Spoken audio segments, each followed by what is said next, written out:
نسل در نسل کاروبار، اور میں کہوں گی کہ جو اس میں بڑی رکاوٹیں دیکھنے کو ملتی ہیں، کیونکہ آپ اپنا بزنس اپنی نسل کو آگے گفٹ کریں، اس کے بعد آگے اس سے نسل، تو نسل در نسل جو بزنس آگے ٹرانسفر ہو رہا ہے اس میں جو رکاوٹیں ہوتی ہیں اس کے بارے میں کیا کہیں گے؟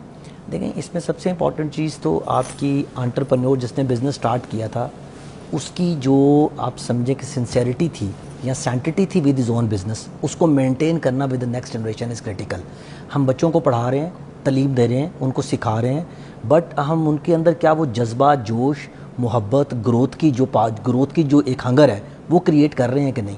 دیکھیں، میں نے بزنس کب شروع کیا؟ بزنس شروع کیا جب مجھے ضرورت تھی، جب میرے گھر کے حالات اچھے نہیں تھے، تو میں نے اپنا ایک بزنس سٹارٹ کیا. لیکن میرے بچے جو کہ سونے کا چمچ لے کے پیدا ہوئے ہیں، پہلے دن سے اسی کی گاڑیوں میں گھوم رہے ہیں، بہترین سکولز میں پڑھے ہیں، ان کے لیے اسٹرائیونگ ایفرٹ کیا ہے؟ ان کو لگتا ہے کہ یار گھر، گاڑی، بار، بنگلہ سب کچھ تو ہے، ملازم تو ہے، now what's it for me. تو آپ کو اپنی اگلی نسل کو ایک ویژن دینا پڑتا ہے، ایک سوچ دینی پڑتی ہے کہ بیٹا یہ بزنس صرف ہمارے گھر کے لیے نہیں ہے، اس کے ساتھ لوگ جڑے ہوئے ہیں، اس کے ساتھ لیبر جڑی ہوئی ہے، اس کے ساتھ کسٹمرز جڑے ہوئے ہیں، اس کے ساتھ وینڈرز جڑے ہوئے ہیں، اس کے ساتھ بہت سارے اسٹیک ہولڈر ہیں. جب تک آپ وہ ویژن اور ویلیوز اپنی اگلی نسل کو ٹرانسلیٹ نہیں کر پاتے تو وہاں پہ بہت بڑا چیلنج آنا شروع ہو جاتا ہے. دوسری بات یہ ہے کہ جب ایک بندہ بزنس سٹارٹ کرتا ہے اور اس کے بچے ہوتے ہیں تو بچے از کال دا سبلنگس. اب ان کے اپنے ذاتی انٹرسٹ ہیں. جب میں نے سٹارٹ کیا تھا تو میں اکیلا تھا، فار ایگزامپل میری اپنی ساری چیزیں تھیں اس کے اندر. جب دو بھائی ہوتے ہیں تو ان میں کانفلکٹ آف انٹرسٹ آنا شروع ہو جاتا ہے، اپنے اپنے پیٹ کی پڑ جاتی ہے. تو آپ سمجھیں کہ جو انفرادی فوائد ہیں وہ اجتماعی فوائد سے بڑے ہو جاتے ہیں. تو آپ کیا کرتے ہیں، اپنے آپ کو دیکھنے کے لیے پھر آپ بزنس کے ٹوٹل پیسز کرنا شروع کرتے ہیں. لوگ یقین کریں بزنسز کو بھی ایسے ڈیوائڈ کریں جیسے پلاٹ ڈیوائڈ ہوتے ہیں. حالانکہ businesses can not be divide. Businesses کو ڈیوائڈ اس طرح نہیں کیا جا سکتا. آپ اس کو ڈیوائڈ کریں گے وہ چھوٹا ہو جائے گا، وہ ختم ہو جائے گا، اس کی ویلیو ختم ہو جائے گی. تو آپ اس کے اندر جتنا فوڈ ڈالیں گے، جتنا اس کے اندر میٹھا ڈالیں گے، جتنا اس کو بڑا کریں گے، اتنا بزنس کو فائدہ ہے. تو بھائی بھائی مل کے بھی تو جو بزنس کو آگے لے کے جاتے ہیں وہ کہتے ہیں تم 20% ٹھیک ہے، باقی 80% ہمارا ہے. کوئی کہتا ہے کہ نہیں تمہیں 50%. 3 بھائی ہیں، کوئی کہتا ہے 25 تمہارا، 75. اس طرح سے بھی تو بٹوارے چل رہے ہوتے ہیں چلتے بزنس میں. یا پھر ایک اگر بزنس چل گیا، اس کی فرینچائز اور کھولنی ہے، ایک اور برانچ کھولنی ہے، ایک اور آفس کھولنا ہے، تو اس کے لیے بھی بڑی ساری پہلے سے پلاننگ شروع ہو جاتی ہے کہ یہ بھائی کو اتنا پرسنٹ، تجھے اتنا پرسنٹ، بھائی میرا اپنا پیٹ بھی لگا ہے، میرے اپنے بچے ہیں، میں نے بھی چیزیں لینی ہیں، میں نے بھی گھر بار بنانے، تو میں اس طریقے سے کر لیتا ہوں.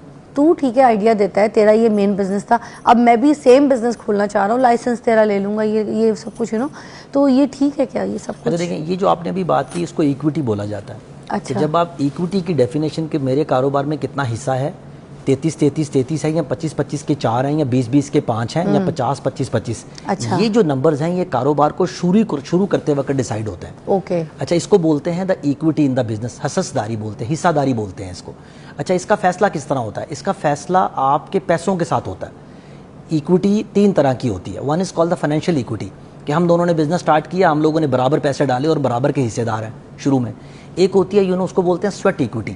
بڑے بھائی نے کاروبار پہلے شروع کیا، انہوں نے شروع میں فیصلہ نہیں کیا کہ یار ہماری کتنی ایکویٹی ہوئے گی. کچھ عرصے کے بعد بڑے بھائی نے کہا یار میں نے تو 30 سال لگائے ہیں. میرے پاس ایسے کیسز بھی آئے ہیں کہ جس میں 25 سال کے بعد، 30 سال کے بعد بھائیوں کو خیال آیا کہ ہماری تو حصے داری کلیئر نہیں ہے. ہم تو کام کرے جا رہے ہیں، گھر بھی بنا لیے ہیں، گاڑیاں بنا لی ہیں، لیکن کاروبار میں ہماری کیا حصے داری ہے وہ کلیئر نہیں ہے. جب ہم حصے داری کلیئر کرنے بیٹھے تو ان کو جمع کیا تو وہ 135 ہو گئی، 100 نہیں ہو رہی. ایک بندہ کہہ رہا ہے میری 60 ہے، ایک کہہ رہا ہے میری 35 ہے، ایک کہہ رہا ہے میری 25 ہے. تو 100 تو نہیں ہو سکتی، 100 کرنی ہے نا آپ نے پوری. اس کے لیے وہ کہہ رہا ہے کہ جی میں جب آیا تھا تو کاروبار نے بہت ترقی کی. تو آپ سمجھیں کہ میری انٹلیکچوئل ایکویٹی بہت زیادہ ہے اس کے اندر، میں نے آ کے اس کے اندر ویلیو ایڈ کیا، پیسہ اتنا امپورٹنٹ نہیں تھا. ایک کہتا ہے جی سویٹ ایکویٹی، میں نے ٹائم بہت لگایا اس کے اندر.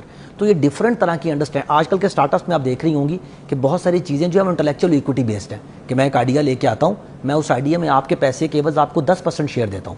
تو وہ ایکچوئل میں میری انٹلیکچوئل ایکویٹی زیادہ ہے اور فائنینشیل ایکویٹی کم ہے اس کے اندر.